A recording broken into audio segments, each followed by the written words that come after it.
Nicolas de Taverneau, bonjour. Bonjour. Bienvenue au Buzz Média Orange Le Figaro. Vous êtes le président du directoire du groupe M6, donc M6, W9, Sister. Et puis on a Paris Première qui est en TNT payante. Lundi, devant le CSA, vous avez défendu le dossier du passage de Paris Première de la TNT payante à la TNT gratuite.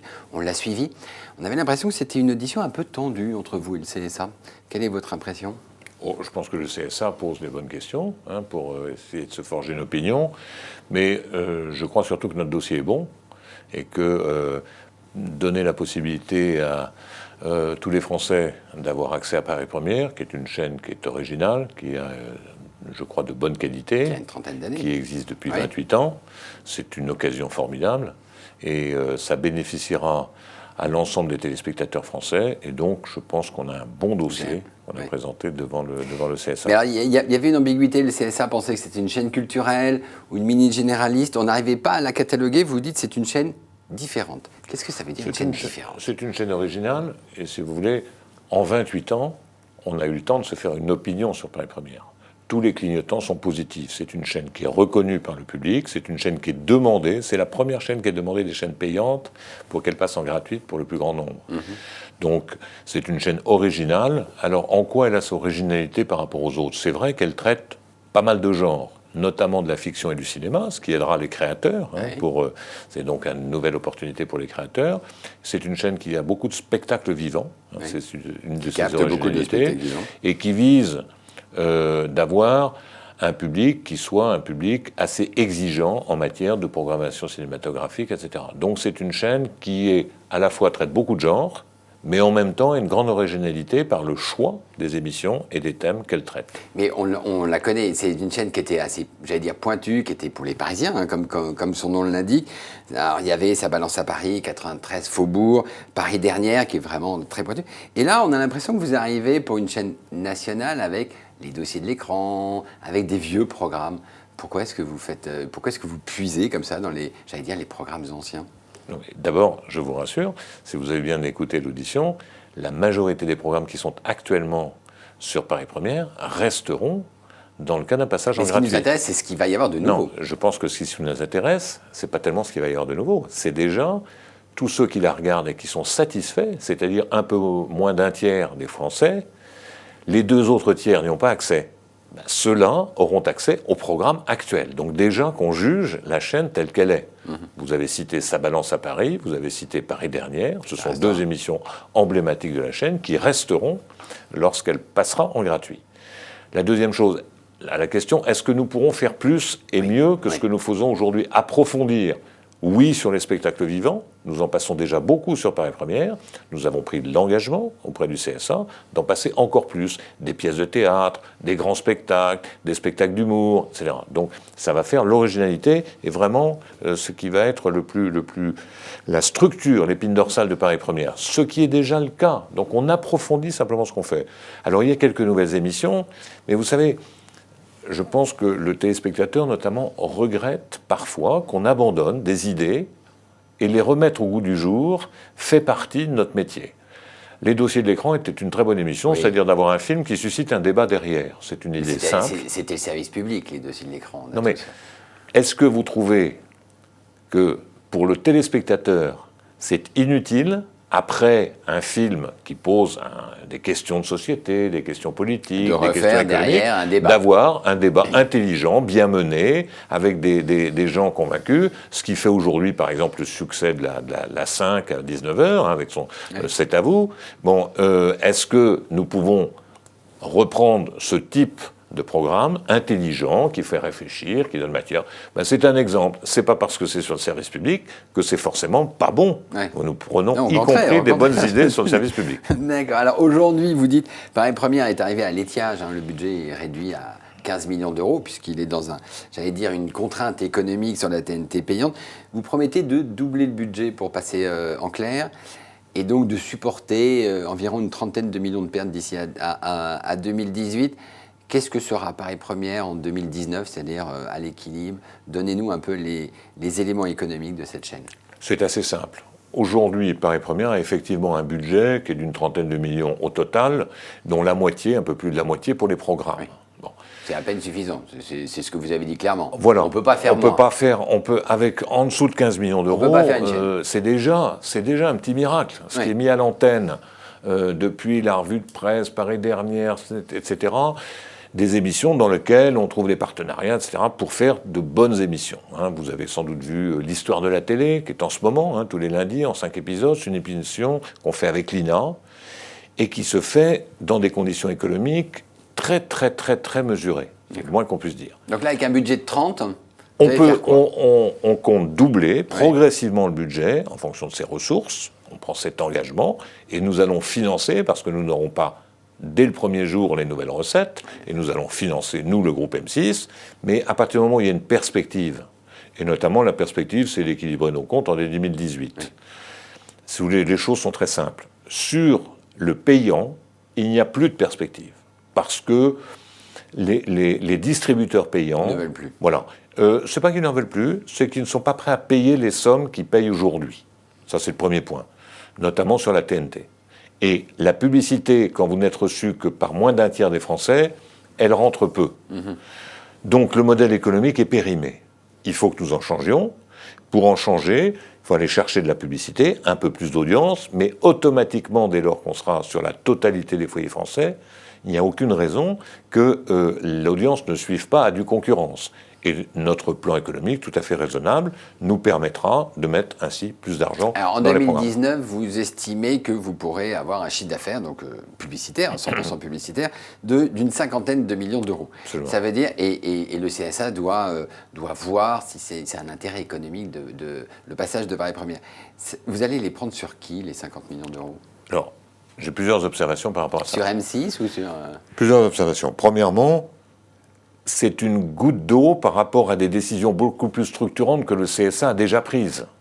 Quand il a autorisé le groupe TF1 à racheter TMC et NT1, quand il a autorisé le groupe Canal+ à racheter D8 et D17, les conséquences sur le marché et les concurrents de ces groupes ont été infiniment plus importantes que serait la conséquence d'un passage de payant en gratuit de Paris Première. Aujourd'hui, on fait un peu moins de 10 millions d'euros de chiffre d'affaires. À terme, on en fera 50, il y a 40 millions d'euros de différence. Une goutte d'eau, on est bien d'accord, mais est-ce qu'elle fait déborder le vase? Parce que le marché, il se Non, alors, premièrement, le pari que nous faisons, et que tout le monde fait, c'est que le marché ne va pas continuer à baisser pendant toute cette période. Ou alors, il faut arrêter la télévision.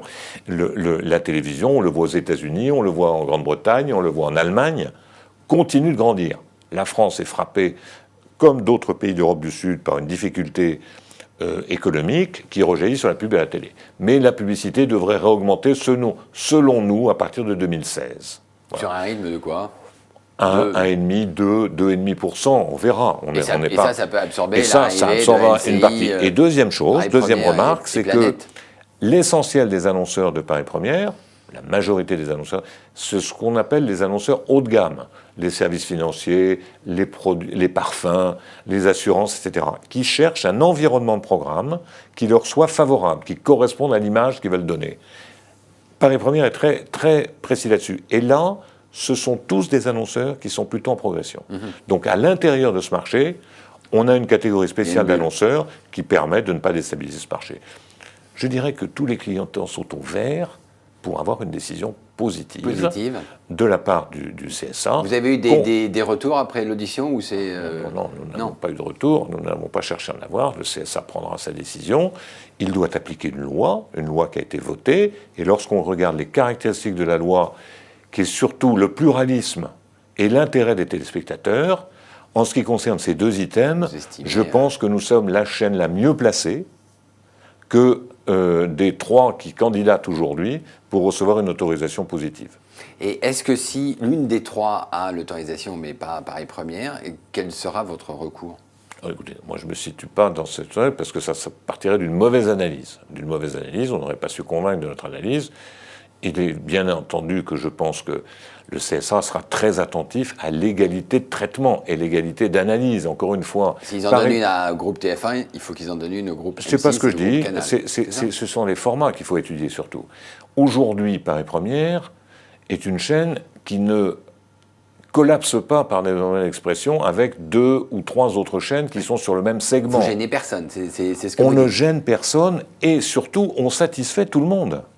Parce qu'en satisfaisant tout le monde, et notamment les 2 tiers des Français qui ne la reçoivent pas, nous sommes un plus dans l'offre télévisuelle qui n'est aujourd'hui très peu occupée sur ce terrain-là. Et donc d'avoir une chaîne privée qui envoie des messages qui sont importants sur le plan de la diversité, sur le plan de l'offre, sur le plan de l'exigence, comme Paris Première, devrait rencontrer l'adhésion, et nous l'espérons évidemment, des membres du CSA. Et je ne doute pas un seul instant que le CSA fera preuve d'une égalité de traitement à minima entre les opérateurs et entre les projets. D'accord. Alors on vous entend souvent, Nicolas de Taverneau, vous défendez avec autant de conviction une future chaîne de téléachat. Est-ce que vous brouillez pas le message vis-à-vis du CSA en disant, écoutez, on vous propose Paris Première, mais vraiment, on a l'impression que le sujet, le dossier qui vous intéresse, c'est la chaîne de téléachat. Merci de me donner l'occasion de rectifier si c'est l'impression qu'on donne. Vous préférez téléachat ou Paris Première? Mais je préfère les deux. Je préfère les deux. Alors déjà, c'est 2 choses qui sont totalement différentes en termes d'autorisation. L'un, c'est pas une nouvelle autorisation, il y a un modèle payant qu'on souhaite devenir gratuit. Je dirais que si on avait choisi l'inverse, c'est-à-dire on était gratuit et on souhaitait devenir payant, ça poserait un problème. Oui. Dans ce sens-là, ça pose moins de problèmes. Et la loi, encore une fois, donne au CSA la possibilité de l'autoriser. Donc ce n'est pas une nouvelle autorisation qu'on demande, c'est un changement de modèle. D'ailleurs, dans tous les autres pays, ça ne passerait pas par la case CSA. C'est la loi. Donc, c'est au choix de l'opérateur. Voilà. Non, mais loi. ce que je veux dire, c'est que en France, on aime beaucoup réglementer, réguler, etc. Là, on est plutôt dans une différence positive que de passer de payant gratuit. En tous les cas, pour le téléspectateur. Et sur la chaîne de téléachat? Quant à la chaîne de téléachat, c'est un tout autre projet. Ça, c'est une nouvelle autorisation que nous demandons. D'ailleurs, nous ne souhaitons pas avoir une quelconque exclusivité sur cette chaîne. Il se trouve que nous sommes leaders en France de cette activité. Il y a des Américains qui frappent à la porte. Ces Américains... à partir du moment où vous avez des sociétés françaises comme la nôtre qui savent opérer dans cela, la chose qui leur manque, c'est là aussi d'être exposés au plus grand nombre. Donc, pour créer des emplois, pour développer de l'activité en France, c'est des centaines d'emplois. Hein. Oui. Nous pensons, comme ça se pratique... sur un nombre d'emplois? Bien sûr qu'on s'est engagé sur un 300, nombre d'emplois. C'est ça? Au départ, 300, ouais. Et on arrivera probablement jusqu'à 700 emplois dans une affaire comme ça. Ouais. Et surtout, on a l'exemple, en Allemagne, en Grande-Bretagne, ces chaînes existent sur la TNT. Et elles fonctionnent. Oui, et elles fonctionnent extrêmement bien. Je vais vous donner un chiffre parce qu'il faut être précis. Le chiffre d'affaires cumulé de notre confrère TF1 et nous-mêmes sur le téléachat, ça doit faire à peu près 220 millions d'euros par an. Les 2 tiers le pour chiffre vous et 1 d'affaires. tiers pour eux, c'était à peu près ça. Bon, peu importe, l'ensemble fait à peu près 220 millions. Nous sommes leaders sur ce segment. Bon, et en Grande-Bretagne, ou en Allemagne, du fait de leur diffusion sur des canaux 24 heures sur 24, le chiffre d'affaires est entre 1 milliard et 1,4 milliard. Vous voyez le potentiel de croissance qu'il y a. C'est pour ça qu'on ne demande pas l'exclusivité. Et vous seriez prêt à la faire avec TF1? Ça, c'est une autre question. Nous, ce que nous disons, on est comme dans une rue. Quand vous avez plusieurs magasins dans une rue, ils sont mieux fréquentés. Ouais. Donc je pense qu'il est plus intelligent d'en faire plusieurs plutôt que d'en faire une seule. Donc pourquoi partager? Et en plus, nous avons un savoir-faire qui est reconnu dans ce domaine-là. Donc nous souhaitons avoir une chaîne à part entière et que nos collègues le souhaitent également. Moi, de toute façon, j'ai appris que le groupe TF1 souhaitait le faire avec nous et ils ne nous l'ont pas encore sollicité sur ce point. Alors, ça veut dire beaucoup de nouvelles chaînes. Ça fragmente les audiences. Là, on voit que M6 traverse selon vous. Vous permettez que je vous rectifie une chose. La chaîne de téléachat ne vise pas l'audience. Elle vise une chaîne de service, fréquentation. Ça en fait une de plus. Non, il n'y a pas... Non, écoutez, vous êtes un grand professionnel. La chaîne de téléachat, elle fera peut-être... Oui, mais si on ne la regarde pas, on n'achètera pas. Donc il faut bien regarder. Je recommence. Vous avez, par exemple, énormément de gens qui prennent le métro. Tous ces gens-là ne vont pas dans les magasins qui sont dans les galeries du métro. Simplement, on se met dans les galeries du métro pour avoir une fréquentation qui permette d'avoir des actes d'achat. J'espère que je me suis bien fait comprendre. Donc, ce n'est pas l'audience qu'on vise, c'est des gens qui viennent commander. C'est exactement ce qui se passe aujourd'hui sur les petits slots que nous mettons le matin, sur M6 par exemple. Et donc, nous visons un chiffre d'affaires, mais il faut proposer au plus grand nombre. Il n'y en a que quelques-uns qui viennent. C'est le principe du commerce. Je reviens sur M6 qui traverse, vous l'avez reconnu, une turbulence. Je vous annonce. Turbulence dans les audiences. En avril, vous êtes passé sous la barre des 10% à 9,5%. Est-ce que, alors tout le monde parle de ça, est-ce que c'est la fin d'un cycle, la fin des types d'émissions comme Top Chef, ou est-ce que c'est juste un trou d'air conjoncturel et vous allez rebondir ? Je vous annonce qu'on va pouvoir retirer notre ceinture. La zone de turbulence est en train de s'effacer de manière tout à fait... Mais juste en quelques semaines ? Oui, non, mais parce que vous êtes un observateur de la chose, vous aurez observé que tous les lundis, maintenant ça marche extrêmement bien avec Cauchemar en cuisine, donc il fait des audiences exceptionnelles, nous sommes premiers sur la cible commerciale. Nous avons Zone Interdite, si vous regardez dimanche dernier sur les Gitans, ça a remarquablement bien marché. Nous avons L'amour est dans le pré qui va regarder, et je suis prêt à vous faire le pari que ça marchera remarquablement bien. Scène de ménage n'a jamais fait autant d'audience. L'autre lundi, nous avons fait 4,5 millions de téléspectateurs. C'était supérieur à la série française que programmait notre principal concurrent à 20h50. Donc vous repassez au-dessus des 10% au mois de mai. Le mois de mai n'est pas terminé, donc mais nous allons passer à date, oui. Donc, je suis tout à fait confiant dans la progression de la chaîne.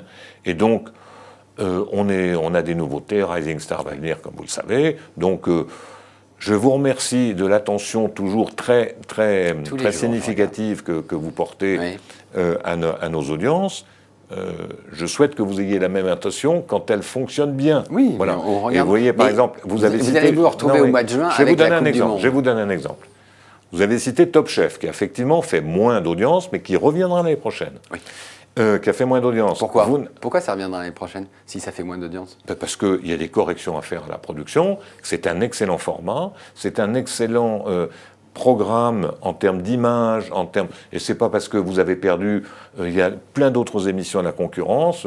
The Voice, je regardais, a perdu 500 000 téléspectateurs. Je doute que TF1 l'arrête l'année prochaine. Donc, des émissions qui perdent de l'audience, ça arrive tous les jours. Et maintenant, c'est pas simplement le format, c'est aussi, il faut redresser les candidats, la présentation. Là, probablement que Top Chef s'était un peu éloigné de ce qui a fait sa spécificité. Mais comme vous êtes un observateur, je vous entends citer Top Chef en disant ça a perdu un peu d'audience, c'était d'ailleurs pas catastrophique du tout. Hein. Je vous ai pas sorti, ça fait 3 semaines ou 4 semaines qu'on a Cauchemar en cuisine qui fait un carton. Ça fait mieux que l'année dernière. Donc vous pourriez dire, vous avez retrouvé de la force avec Cauchemar en cuisine, et Top Chef, nous allons rectifier ce qui ne marche pas. Donc vous ne vous inquiétez pas. Mais nous regarderons les J'espère que vous regarderez. Au mois de juin, il y a la Coupe du Monde. Et la Coupe du Monde, ça va quand même mobiliser beaucoup d'audience sur TF1 et beIN Sport. Et beIN Sport, voilà. Là, vous allez vous mettre à la cape, vous allez faire de la contre-programmation. Qu'est-ce que vous allez faire ? C'est ce que vous allez faire. On va pas fermer la chaîne, ne vous inquiétez pas. Non. D'abord, si vous voulez, nous, ce que je peux vous dire, c'est que le mois de juin, dans notre groupe, sera bénéficiaire. Donc déjà, nous avons une activité économique. Ça veut dire que vous avez déjà eu les recettes publicitaires pour je vous explique. Si nous avions acheté la Coupe du Monde, ce que nous aurions pu faire dans un appel à candidature, nous perdrions beaucoup d'argent. Okay. Nous avons estimé, pour le développement de notre groupe, que ceci était au-dessus de nos moyens, et nous verrons à la fin de l'année, nous avons déjà vu au premier trimestre, comment l'activité économique d'un groupe comme M6 est gérée. Quelquefois, il faut savoir se priver d'une très forte audience pour ne pas arriver à des déconvenues en matière de ressources pour ses actionnaires et ses collaborateurs. C'est ce que nous avons choisi, c'est notre choix. Voilà. Donc, nous aurons un mois de juin qui sera bénéficiaire. Deuxièmement, les annonceurs, notamment les annonceurs qui s'adressent à des populations féminines, aiment bien annoncer pendant la Coupe du Monde en contre-programmation. Donc nous leur offrons une contre-programmation et au mois de mai... Comment ? Vous allez mettre quoi ? Les émissions que vous connaissez. Il y a des émissions qui sont à majorité féminine et qui continueront pendant la Coupe du Monde à très bien performer. Alors c'est vrai que si la France, que je souhaite, se qualifie en finale, le soir de la finale, on n'aura pas grand monde. Mais on rediffusera le programme qu'on aura mis pendant le soir de la Coupe du Monde un autre soir. Voilà. Donc j'ai pas beaucoup d'inquiétude. C'est très facile de faire de l'audience une fois, très fortement. Ouais. Il suffit de payer. Il suffit de payer, ça c'est relativement facile. Nous souhaitons plutôt installer des marques. Donc Nicolas de Taverneau, vous nous dites, et je prends l'information que le mois de mai se passe bien et que vous serez au-dessus de 10% d'audience. Écoutez, le mois de mai n'est pas fini, donc je ne veux pas anticiper sur... Moi, vous savez, j'ai horreur de... Je vous dis simplement, je ne suis pas inquiet et j'ai des signes positifs sur l'audience du groupe M6 et notamment de la chaîne aujourd'hui. Et tout observateur impartial, dans les exemples que je vous ai cités, montre que la chaîne se porte bien. Très bien, Nicolas Taverneau, merci. Et nous nous retrouvons la semaine prochaine avec un nouvel invité. Merci.